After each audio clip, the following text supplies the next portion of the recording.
जय श्री हरि। श्रावण मास शुक्ल पक्ष की पुत्रदा एकादशी का महात्म्य।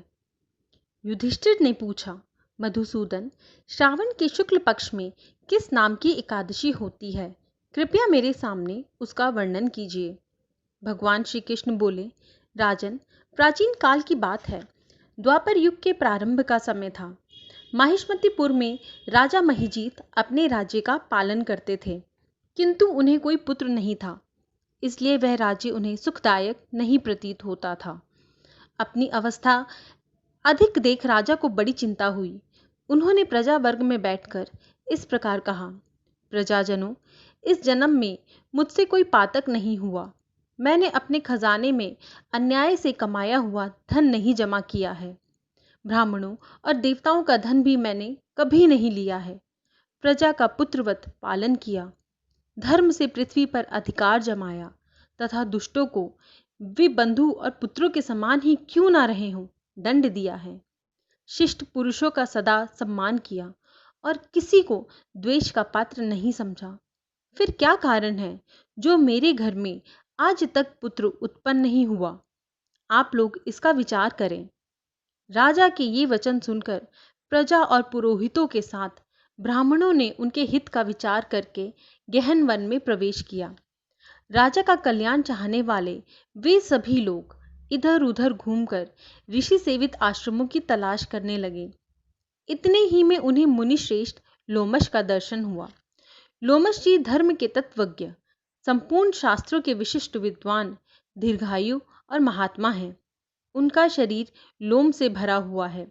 वे ब्रह्मा जी के समान तेजस्वी हैं। एक एक कल्प बीतने पर उनके शरीर का एक एक लोम विशीर्ण होता, टूटकर गिरता है, इसलिए उनका नाम लोमश हुआ है। वे महामुनि तीनों कालों की बातें जानते हैं। उन्हें देखकर सब लोगों को बड़ा हर्ष हुआ। उन्हें निकट आया देख लोमश जी ने पूछा, तुम सब लोग किस लिए यहाँ आए हो? अपने आगमन का कारण बताओ। तुम लोगों के लिए जो हितकर कार्य होगा उसे मैं अवश्य करूंगा। प्रजाओं ने कहा, ब्राह्मण, इस समय महिजीत नाम वाले जो राजा हैं उन्हें कोई पुत्र नहीं है। हम लोग उन्हीं की प्रजा हैं, जिनका उन्होंने पुत्र की भांति पालन किया है।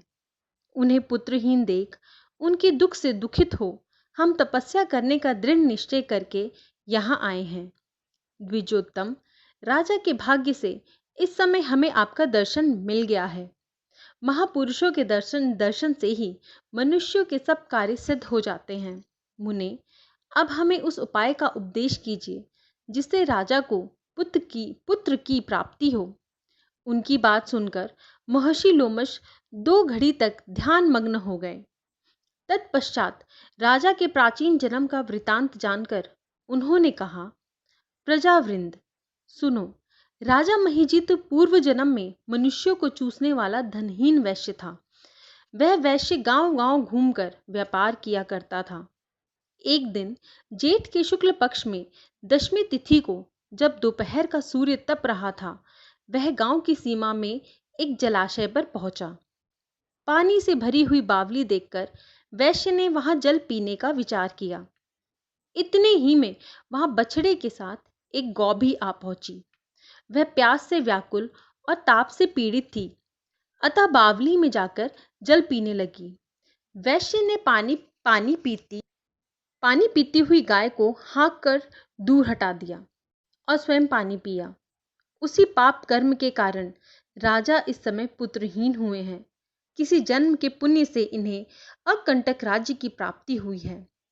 प्रजाओं ने कहा, मुने, पुराण में सुना जाता है कि प्रायश्चित रूप पुण्य से पाप नष्ट होता है, अतः पुण्य का उपदेश कीजिए जिससे उस पाप का नाश हो जाए।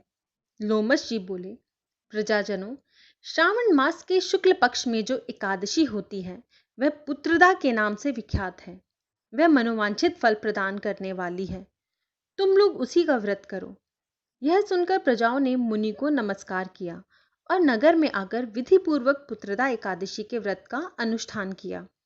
उन्होंने विधि पूर्वक जागरण भी किया और उसका निर्मल पुण्य राजा को दे दिया।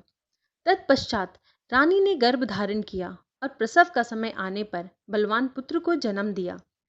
इसका महात्म्य सुनकर मनुष्य पाप से मुक्त हो जाता है तथा इहलोक में सुख पाकर परलोक में स्वर्गीय गति को प्राप्त होता है। जय श्री हरि।